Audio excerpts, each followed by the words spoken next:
कभी सोचा है लोगों को ब्लेसिंग्स क्यों नहीं मिल रही हैं? क्योंकि जो प्रभु का समय है मेरे प्रियो, वो प्रभु को नहीं देते हैं।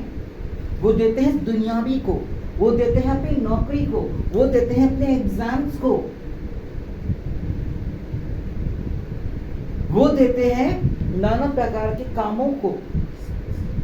इनफैक्ट जो समय है हमारा दुआ प्रार्थना का, उसमें वो फोटो खींचते हैं, उसमें वो स्टेटस पर लगाते हैं, लेकिन दुआ पर प्रार्थना करने का वक्त ही नहीं है। दूसरे के साथ चैटिंग करने का टाइम है हमारे पास, पेट भर के खाना खाने का और सोने का, आराम करने का और काम करने का, अपनी फैमिली को देखने का।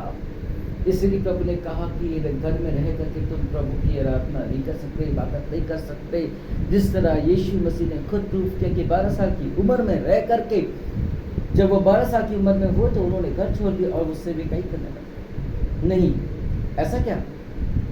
ऐसा सुनना चाह रहे हो? नहीं, वो बड़ों के बीच में बैठ करके शिक्षा हासिल, ये सब वो सब फिर अपने घर, और उसके बाद फिर से भी जो स्टार्ट किया उसने कमर तोड़, मतलब ये कि पैदल चल चल के उसने इबादत करना चालू किया। हर जगह लोग चंगे होते चले गए जब वो प्रभु ने उसको बिल्कुल आशीषित कर दिया। हर तरफ से नॉलेज मिलने लगा, हर तरफ से बड़े लोगों से अच्छे से ज्ञान मिलने लगा। जब ये बात मैंने बचपन में सुना था तो मैं 5th 6th तक तो अपने दोस्तों के साथ घूमा फिरा करता था माय डियर। उसके बाद मैं बड़ी क्लास के लड़कों के साथ दोस्ती करता था, उनके साथ बैठता था और उनके साथ मुझे काफी कुछ सीखने को मिलता था। काफी कुछ मुझे सीखने को मिलता था मेरे प्रियो, और मुझे बहुत अच्छा भी लगता था कि बड़े भैया लोग मुझको सिखाए। इनफैक्ट वो मेरे दोस्त भी बन गए थे। यही सिलसिला रेगुलर चलता रहा मेरे प्रियो, रेगुलर चलता रहा। यू नो, जब मैं होश संभाला, प्रभु ने, जब एक बार मैं मुंबई गया, मैं उस समय बहुत इनोसेंट था। 5 साल मेरे को अच्छे से जानते थे। मैं चर्च के थ्रू कई लोगों के साथ उधर गया था। इनफैक्ट एजी चर्च के स्टूडेंट्स के साथ मैं था, क्योंकि वही मेरे दोस्त थे। लेकिन पास्टर्स को मालूम था कि थियोलॉजिकल के स्टूडेंट कैसे हैं, वो उनको मेरे साथ नहीं होने देते थे, क्योंकि मैं बिल्कुल एक तरह से इनोसेंट था। उस समय बहुत सीधा था और नया नया था प्रभु के काम में। वो नहीं चाहते थे कि मैं किसी की गलत संगति में रह करके या कोई भी गलत बातों में रह करके मैं आगे बढ़ूँ। हालांकि हम लोगों की जो भी बात होती थी मेरे प्रियो, वो बाइबल से रिलेटेड होती थी। मुझे काफ़ी कुछ सीखने को मिलता था और मैं कभी भी उनकी क्लास में जाके बैठ भी जाया करता था। इनफैक्ट उनके रूम में जाके आराम भी किया करता था। और ये सब चीज़ पास्टर को मालूम होने के बावजूद भी, पूरे चर्च के एड्रेस को मालूम होने के बावजूद भी कोई मुझे कुछ बोलता नहीं था, क्योंकि मेरा सब कुछ जानते थे।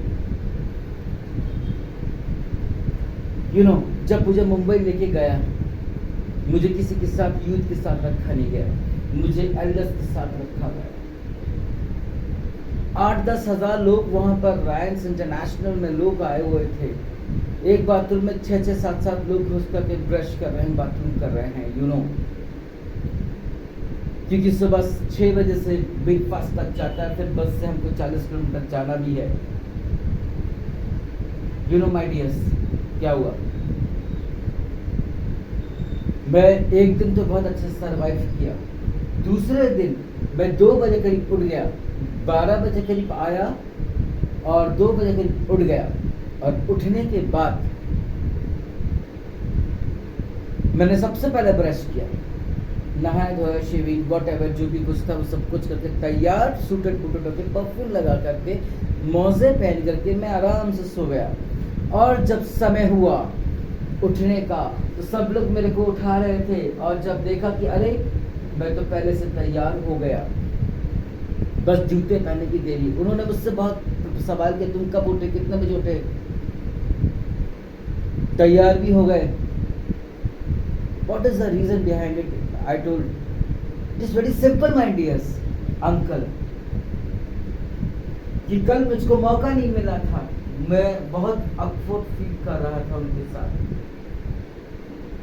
हालांकि सब अच्छा था, लेकिन मुझे अच्छा नहीं लग रहा था। मैं चाह रहा था कि अपना काम जल्द से जल्द करूँ, नहा धो करके तैयार होकर सो गया। उन्होंने बोला वेरी गुड।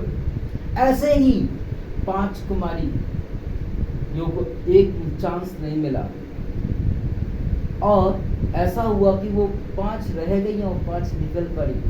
कहीं ऐसा ना हो, कहीं ऐसा देर ना हो मेरे प्रियो कि हम भी रह जाएं। इसलिए समय रहते हुए जाग जाओ। ये गीत है जागो सोने वालों, और वचन भी कहता है जागते रहो और प्रार्थना करते रहो। इसका मतलब ये नहीं कि आप रेस्ट ना करो, इसका मतलब ये नहीं कि आप रेस्ट ना करो, लेकिन अलर्ट सो, एक कुत्ते की तरह, जिस एक फौजी की तरह, और अलर्ट रह करके समय का वेट करो, कब वो आहट आए हम निकल पड़े। मेरे इसी टावर की बात बता रहा हूँ कि एक दिन मेरे पास महेश नहीं सोया था। वो उसके घर में उसकी मम्मी की तबीयत खराब थी, वो चला गया, मैं अकेला था। यहीं पर 3-4 बार आवाजें आई, मैं उठा, लट उठाया, निकला ऊपर से नीचे, नीचे से ऊपर, और ये 2-3 बार हुआ, और उसके बाद से कभी नहीं गया। मैं आया, देखा कोई नहीं है, नोबडी। आई प्रे, मैंने अपने टावर को कवर्ड कर दिया यीशु के लहू से, और उसके बाद से लेकर आज तक की कोई वारदात नहीं रही। कहने का मतलब है कि बी अलर्ट। वचन भी हमको अलर्ट सिखाता है। वो इस तरह, यदि कोई बुराई कर रहा हो तो एक